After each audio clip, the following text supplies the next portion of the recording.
I was done being angry a long time ago. That's the thing people don't understand when they hear a story like mine. They expect the rage, they expect the table flipping, the voice raised in a crowded restaurant, the dramatic exit, but I'd already burned through all of that quietly, alone, years before that Sunday dinner.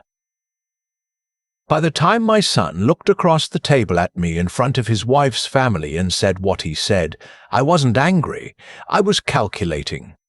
My name is Bernard. I'm 63 years old. I live alone now in a house on the east side of Columbus, Ohio, the same city where I built everything I have, and the same city where I watched my son decide I was worth nothing.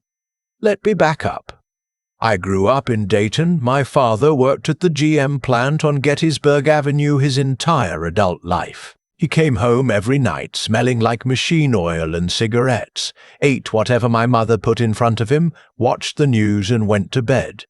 He was not a complicated man. He did not talk about feelings or ambitions. He told me twice in my life that he was proud of me, once when I graduated high school, once at my wedding. That was the currency of affection in our house. 2 deposits total, over 18 years. I promised myself I would be different with my kids. That promise cost me more than I want to admit. I built my money slowly. That's not a dramatic story. I got an associate's degree from Sinclair Community College, went to work for a commercial flooring contractor in my mid-20s, learned the business from the subfloor up, and by the time I was 34, I had my own company, Bernard Holt Flooring. Nothing glamorous. We did schools, hospitals, office buildings, retail spaces. I employed 22 people at our peak. I drove a used F-150 for 11 years because I was reinvesting everything back into the business. I didn't look rich. I didn't act rich. I lived in a 3-bedroom house in a neighborhood where people mowed their own lawns and knew their neighbors' first names. My ex-wife, Sandra, we divorced when our son Tyler was 16. She used to say I had a poverty mentality. That I didn't know how to enjoy what I'd earned. That stuck with me for years in the wrong way. I internalized it as a flaw. It took me until my late 50s to understand that what she was actually criticizing was my discipline. The same discipline that by the time Tyler was in his mid-30s had quietly turned into something nobody in my family knew the full shape of. I owned the flooring business outright. I owned the building it operated out of, a 12,000 square foot commercial space on the south side of Columbus that I'd bought in 2009 when the market was on its knees. I had rental properties, 4 single-family homes, 2 small multi-units. I had retirement accounts, investment accounts, and a life insurance policy my CPA helped me structure in a way that would have surprised anyone who'd only ever seen me show up to family Christmas in a Carhartt jacket. Tyler knew I had some money. He did not know the extent, and honestly, in the years after his mother and I divorced, I think he stopped being curious about it. He stopped being curious about me in general. That hurts to write. I'll just say it plainly. I had given Tyler a good life. Better than what I had. He went to Ohio State, which I paid for entirely. Tuition, housing, meal plan, the whole thing. He graduated with a marketing degree and a sense of entitlement that I told myself was just youth. Just something he'd grow out of. He got a job at a mid-size advertising agency downtown. He married a woman named Courtney, whose parents were from the kind of old Columbus money that made my commercial flooring empire feel like a lemonade stand. Her father, a man named Phil, wore linen blazers in October and talked about his portfolio the way I talked about square footage. Tyler loved that world. He wanted to be Phil, and slowly, somewhere in his early 30s, he started treating me like an embarrassment to that aspiration. I don't think he did it consciously at first. It was small things. He stopped calling just to talk. He'd forget my birthday. Not once, several times. When they had dinner parties, I wasn't on the guest list. When Courtney's family had Sunday brunch, I was never mentioned. The only time I heard from my son with any regularity was when something needed to be funded. The car, his first one after college, was fine, a used Honda he'd bought himself. Then Courtney's family started driving orders, and suddenly his Honda was an embarrassment, and could I help him get into something better? I did. I co-signed a loan on a lease. A few years later, the lease was up and the new one was more expensive, and I was still on the hook because Tyler's credit had some issues that were vague and always just about to be resolved. The condo. They bought a place in the short north, nice neighborhood, trendy, the kind of place where a one-bedroom ran close to $300,000. Tyler didn't have enough for the down payment. I gave him $40,000. I called it a gift because I didn't want to poison the relationship with paperwork. That was a mistake I'd recognize later. The monthly cushion. This is the part I'm most ashamed of. Not because I gave it, but because of how long I gave it without conditions. When Tyler and Courtney were first married, they had a rough couple of years financially. He'd changed jobs twice. She was doing freelance design work that didn't pay consistently. I started sending $2,000 a month. Just to help. Just temporarily. That was 6 years before that dinner, $2,000 a month every month. It never stopped. I never stopped it because every time I thought about stopping it, I thought about my father and his 2 deposits of affection over 18 years, and I told myself I was being generous, I was being present, I was being different, I was being a fool. I want to be honest about something before I get to the dinner. I am not innocent in the dynamic I created. I was not a perfect father. I worked too much when Tyler was young. I missed games. I missed school plays. After the divorce, I tried to compensate with money, because money was what I knew how to produce. I essentially funded Tyler's adult life as an apology for my failures as a young father, and in doing so, I taught him that I was a resource, not a person. By the time he was 35, he did not see a father when he looked at me. He saw an ATM with a face that talked too much about flooring. I need to own that. I do own that. But owning your part doesn't mean you sit there and accept anything. The dinner was in March. A Sunday. Courtney's parents hosted at their place out in New Albany. 4 bedrooms, 3-car garage, the kind of house that had a keeping room off the kitchen that Phil explained to me once with great satisfaction.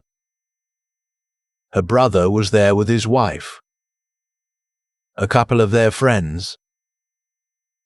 And me. I was the only one who drove a pickup. I'd come straight from checking on one of my rental properties, and I was in jeans and a flannel shirt, and I will admit I knew the second I walked in that I had misread the dress code, if there was one. Phil had on a blazer. Courtney's brother was in chinos and a button-down. I felt it immediately. That particular social discomfort of being underdressed somewhere that nobody is going to say a word about it, but everyone notices. I sat down. I had a beer. The conversation moved around me the way it usually did at these things. Real estate in Dublin, a trip to Hilton Head, somebody's kid getting into Vanderbilt. I smiled at the right moments. I was not unhappy. I was used to this. Then Phil asked Tyler something about whether he was still thinking about leaving his agency to start his own consulting practice. Phil had apparently been encouraging this for months. I hadn't known about it. This wasn't unusual. Tyler didn't tell me things until he needed something from me related to those things. Tyler said he was still thinking about it, that the main hold-up was startup capital. Phil nodded, said if Tyler put together a real plan, a proper business plan, Phil and his contacts might be able to help. Tyler looked pleased. He looked the way he used to look when he was 9 years old, and his little league coach praised him. I recognized the look. It made me feel something I hadn't felt in a while. Sitting at that table, then Tyler's friend. I won't call him anything else, just the friend. A man about Tyler's age with the particular confidence of someone who'd never been told no, said something to Tyler about how lucky he was to have Phil in his corner, that with connections like that, Tyler wouldn't have to worry about the kind of slow grind it took people without those resources. And Tyler laughed. And then he said it. He said, loud enough for the table, "Yeah, it helps. My dad?" He gestured at me without looking at me. "He's not exactly a resource. Phil's the one who actually knows how the real world works." The table went quiet for exactly 1 second. Then someone changed the subject. I didn't say anything. I picked up my beer. I took a sip. I looked at the label. I set it down. I looked at the condensation ring it left on the table. I didn't say anything because there was nothing to say that would have mattered in that room at that moment, and because I had already, somewhere in the back of my mind, in a place I hadn't fully visited yet, started making a list. I drove home that night on I-270, and I was calm in the way you are calm after something in you has simply stopped. Not broken. Stopped. Like a clock someone has removed the battery from. Everything still looks the same. Nothing is moving. I called my attorney the next morning. A man named George who had handled my business affairs for 15 years. I told him I needed to update several things. He did not ask many questions. That is one of the reasons I've kept him for 15 years. First, the monthly deposits. I had been sending Tyler $2,000 a month through a standing transfer. I cancelled it that Tuesday morning. No announcement, no explanation, just stopped. I also called the dealership. Tyler's Audi lease had me as a co-signer. The lease itself wasn't something I could dissolve unilaterally.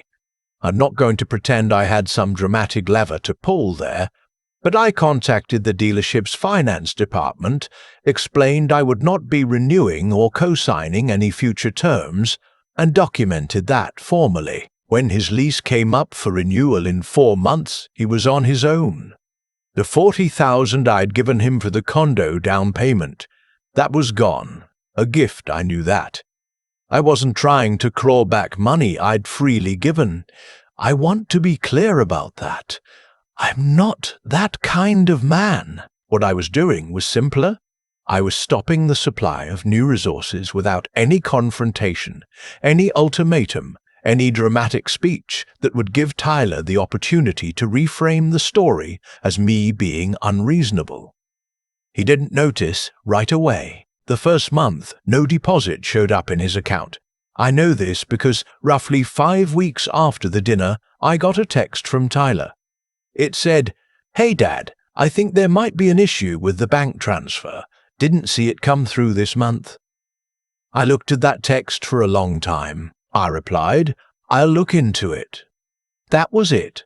I didn't look into it. A week later, another text. "Hey, any update on that?" I replied, "Still checking." Not a phone call. Not a visit. Not a "Hey Dad, is everything okay?" Just the texts about the money. He came to me with the consulting practice idea 2 weeks after that. Called me finally, voice call, which felt almost jarring by that point. He laid it out with the confidence of a man who does not expect to be told no. He needed $50,000 to cover the first year of overhead while he built his client base. Phil was going to make introductions, but he needed operating capital. He'd been talking to a couple of Phil's contacts about potential clients already. I let him finish. I said, "Tyler, I'm not going to be able to do that." Silence. "What do you mean?" "I mean I'm not in a position to fund the business. Dad, it's an investment. You'd get it back when?" I understand the pitch. The answer is no. More silence. Then, is this about the transfer? Because if the bank messed something up, the bank didn't mess anything up. I could hear him processing that. I could hear, across the phone line, the moment it started to shift for him. The first crack in the version of me he'd been operating with for years. So you just stopped it without saying anything? You said something at dinner, Tyler. At Phil's? What are you talking about, He stopped. I heard him remember. Dad, that was just... I was talking to the guys, it wasn't... You told that table I wasn't a resource and didn't know how the real world works. He didn't have a quick answer for that. Dad, I didn't mean it like that. You know how it is with those guys. It's just... You meant it enough to say it out loud in a room full of people. You meant it enough that you didn't call me for 5 weeks except about a bank transfer. Quiet. I'm sorry, he said. And it might have been genuine. I don't know. What I know is that sorry doesn't rebuild a floor from the subfloor up. You can say sorry about water damage all you want. You still have to tear out the rot. I appreciate that, I said. I'll talk to you later. I hung up. Now here is the part where people usually say, good for you, cut him off, he deserves it. And I understand that impulse. Some of the discipline I imposed on myself in those months was the kind of clean justice that feels good from the outside. But I want to tell you something I don't see people talk about enough in stories like this. The silence that follows isn't triumphant, it's just quiet. And quiet has a texture to it when it's your own son on the other side of it. It's not the quiet of peace, it's the quiet of a room where someone used to be. I ate dinner alone every night that week, and I thought about the little league games I'd missed, and the school play I'd left early, and the birthday when I'd sent a check instead of showing up, and I wondered how much of Tyler's carelessness had been taught to him by my own. We learn the currencies of relationships from the people who first model them for us, and I had modeled money. I should not have been entirely surprised when money was what my son spoke back to me in. That doesn't make what he said acceptable. I want to be clear. A man can acknowledge his own failures and still hold a line. Those two things are not in contradiction. 3 months went by. I heard from Courtney once. A carefully worded text that said she hoped I was doing well and that Tyler had been going through a lot and she was sure I understood. I did not respond. I heard from Tyler twice more in that period. Once about the lease coming due, could I help with the new one? He was working on his credit, but it wasn't quite there. I said no. Once about the consulting practice, which had apparently not moved forward the way Phil's contacts had suggested. Could we talk about options? I said I wasn't in a position to help financially and wished him luck. He stopped contacting me after that. 4 months after the dinner, my CPA and I completed something I've been structuring quietly for about 2 years. I won't give you every technical detail because, frankly, my CPA would tell me not to and because the mechanics aren't the point. The point is that I had spent those 2 years, well before that dinner, repositioning assets, setting up a charitable remainder trust, and restructuring my estate plan. Tyler was no longer listed as the primary beneficiary of my estate, a foundation I'd endowed in my parents' names. A small scholarship fund for trade school students from Dayton was now the primary beneficiary of the bulk of what I have. Tyler would receive something. He's still my son, but the number he may have been vaguely counting on, the number that perhaps lived in the back of his mind when he talked about Phil knowing the real world, that number looked very different now than it once had. George filed everything in May. I did not tell Tyler. I sold the rental property on the east side and used part of the proceeds to take a trip I'd been postponing for 15 years. 2 weeks driving the Pacific Coast Highway from Oregon down to San Diego. By myself, I brought a thermos of coffee and audiobooks, and I stopped wherever I felt like stopping, and I slept in motels that had a diner next door, and I ate breakfast at counters and talked to strangers about nothing important, and it was, without exaggeration, the best 2 weeks of my life. I thought about my father during that trip. I thought about his 2 deposits of affection over 18 years, and how they had shaped the man I became, and the mistakes I'd made trying to be his opposite. I thought about how he had been a certain kind of failure in a direction, and I had been a different kind of failure in the exact opposite direction, and that maybe the answer was somewhere in a place neither of us had found. Presence. Just presence. Not a check. Not silence. Showing up. I thought about Tyler. I won't say I didn't. I'm not done being his father. I want to be clear about that too.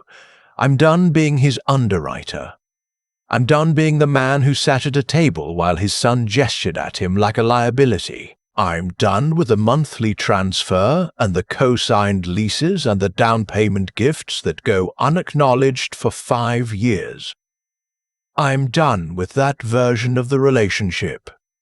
But I'm 63. I have, if I'm lucky, if my knees hold out, if the thing my doctor mentioned at my last physical stays minor, maybe 25 or 30 years left.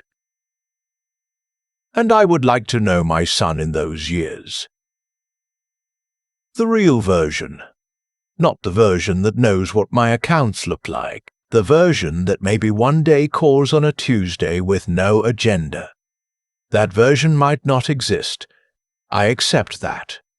What I know for certain is that I can't fund that version into existence. I tried that for 35 years. I know what it costs and what it buys. I was in Cambria, California, a little town on the coast. The kind of place where the highway runs right along the bluffs and you can smell the ocean through a cracked window. When my phone buzzed. Tyler. Not a text. A call. I sat in the parking lot of a small grocery store and I looked at the phone on the passenger seat and I watched it ring. I let it go to voicemail. He left one. I listened to it later that night, sitting on the bed in a motel room with the window open and the sound of the Pacific coming in with the salt air. He said, "Hey, Dad, I don't really know what to say. I've been doing a lot of thinking. I'm not calling about anything. I wanted to say I'm sorry. Not about the money. About what I said at dinner. And about before that. A lot of before that. You don't have to call me back. I just needed to say it." That was it. I played it twice. I didn't call him back that night. The Pacific was loud and the air was cold, and I was thinking about my father and his 2 deposits, and the machine oil and the news, and the silence that had stretched across a whole childhood. And I was thinking about what I wanted the next 25 years to look like, not what they would look like. What I wanted them to look like. I called Tyler back the next morning. He picked up on the second ring. He sounded surprised. We talked for 40 minutes, the longest conversation we'd had in years. Maybe the longest real conversation we'd ever had, because for the first time there was nothing transactional between us.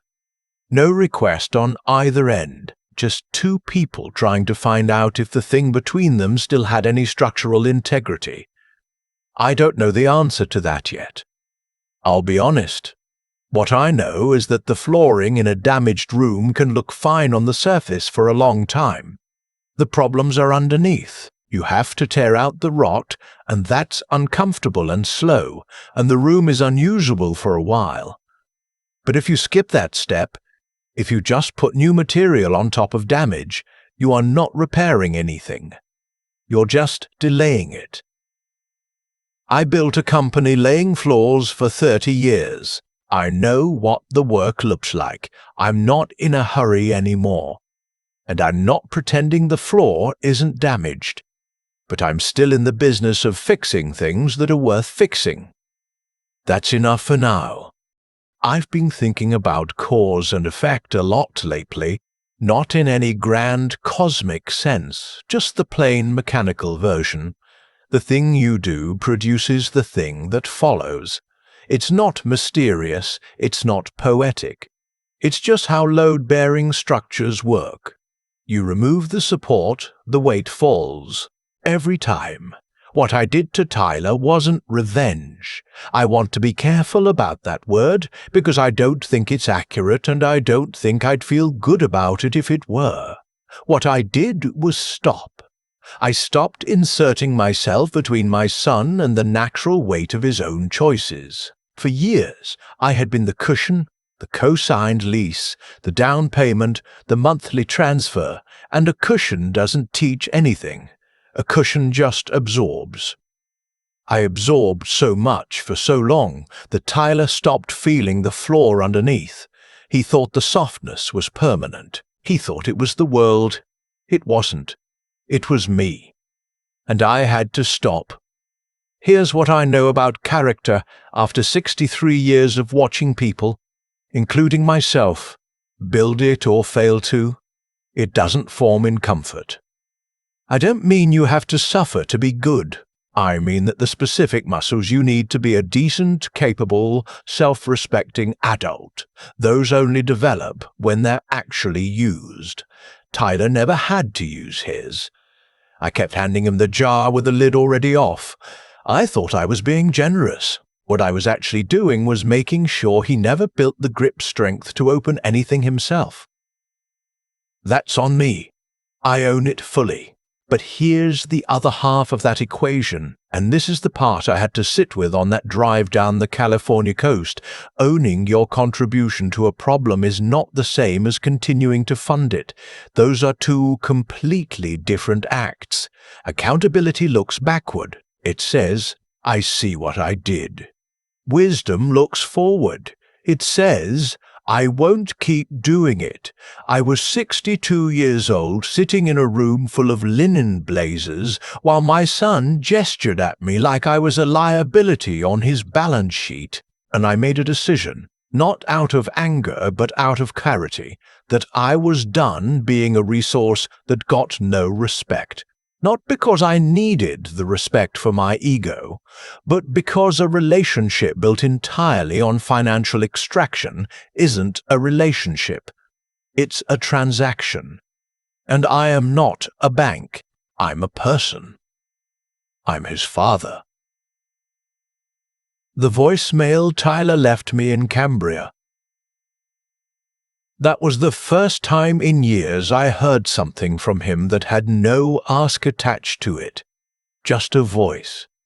Just words that cost him something to say. That's what I had been waiting for, without knowing it, for a very long time. Not the repayment of money. The presence of the person. I don't know how things will go between us. I'm not going to pretend the floor isn't damaged, because I spent 30 years in this business, and I know what damage looks like, and I know you can't skip the repair work. But I called him back. We talked for 40 minutes. That's a start. What I'd say to anyone in a position like mine, carrying someone who stopped seeing you as a person, is this: the most ethical thing you can do for both of you is stop. Not cruelly. Not with a speech. Just stop. Let the weight land. Let them feel the floor. That's not abandonment. That's the only honest thing left. The capacity to do that, to hold a line without rage, to act from principle instead of emotion, to absorb the silence that follows, that's not something you're born with. It's built, slowly, out of every hard thing you didn't walk away from. I built mine over 60 years. It was the most useful thing I ever constructed.